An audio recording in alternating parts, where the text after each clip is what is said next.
विमल बहुत परेशान था। उसे समझ में नहीं आ रहा था कि वो इस परिस्थिति से कैसे निपटे। मैं अपनी मां को बहुत चाहता हूं, किंतु मेरी पत्नी और बच्चे उनसे बहुत दूर भागते हैं। विमल की मां की एक आंख नहीं थी, साथ ही उसकी कमर भी 90 अंश पर झुकी थी।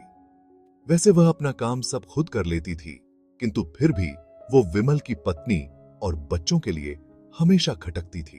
दादी, आप ऊपर के कमरे में जाओ, मेरे दोस्त आ रहे हैं। नहीं, आप उनके सामने मत रहो, वो मुझे चिढ़ाते हैं। माँ जी, आप ऊपर चली जाओ, क्यों हम लोगों को लजवाती हो। बेचारी सरस्वती चुपचाप उठकर जीने के सहारे ऊपर जाने लगी। कमर झुकी होने के कारण उन्हें ऊपर चढ़ने में बहुत परेशानी हो रही थी, किंतु वो पूरी ताकत से ऊपर के एक अकेले कोने वाले कमरे में जाकर बैठ गईं। विमल बाजू के कमरे से सब सुन रहा था।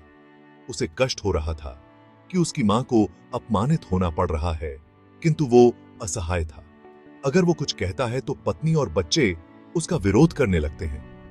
दूसरे उनके तर्क भी सही लगते हैं। चूंकि वो एक प्रशासनिक अधिकारी था, उसका सामाजिक स्तर बहुत ऊंचा था।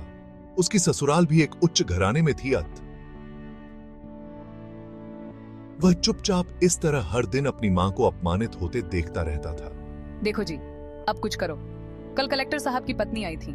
माँ जी अपनी देशी धुन धारा में उनसे मिली। मुझे बहुत शर्म आ रही थी बताते हुए कि ये मेरी सास हैं। मैंने कह दिया कि दूर की रिश्तेदार हैं, इलाज कराने आई हैं। अपने बेटे की मन स्थिति को सरस्वती अच्छी तरह से जानती थी और बेटे को कोई कष्ट न हो, इसलिए वो हर बात को चुपचाप सह लेती थी। विमल बहुत उदास रहने लगा। एक तरफ परिवार और सामाजिक स्तर पर जीने की प्रतिबद्धता थी, तो दूसरी ओर मां। आखिर मां से अपने बेटे की यह हालत नहीं देखी गई। विमल, बहुत दिन हो गए हैं। मैं अपने गांव जाना चाहती हूँ। मुझे वहां पहुंचा दो। मेरा यहाँ मन नहीं ला रहा। अरे, सब गांव वाले तो हैं, और वो तुम्हारे मामा जी तो उसी गांव में रहते हैं, और फिर हम सारी व्यवस्थाएं कराएंगे ना। कामनी को तो जैसे मन की मुराद मिल गई। पूरा परिवार और आस पड़ोस बहुत उत्साहित था। अमेरिका से विमल के डॉ चाचा आ रहे थे। डॉ रमेश ने जैसे ही घर में कदम रखा, सबने मिलकर बहुत उत्साह से उनका स्वागत किया। दूसरे दिन सभी लोग गांव के घर में पहुंचे।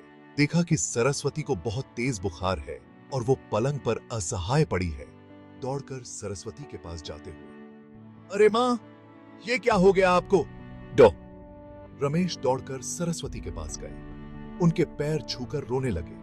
अपनी मां की ये हालत देखकर तुझे तो शर्म भी नहीं आ रही होगी। वाह बेटा विमल, तूने तो नाम उजागर कर दिया। डॉ रमेश ने विमल को लगभग डांटते हुए कहा, आज तुम जिस सामाजिक स्तर पर हो, वो इन्हीं के संघर्षों की देन है।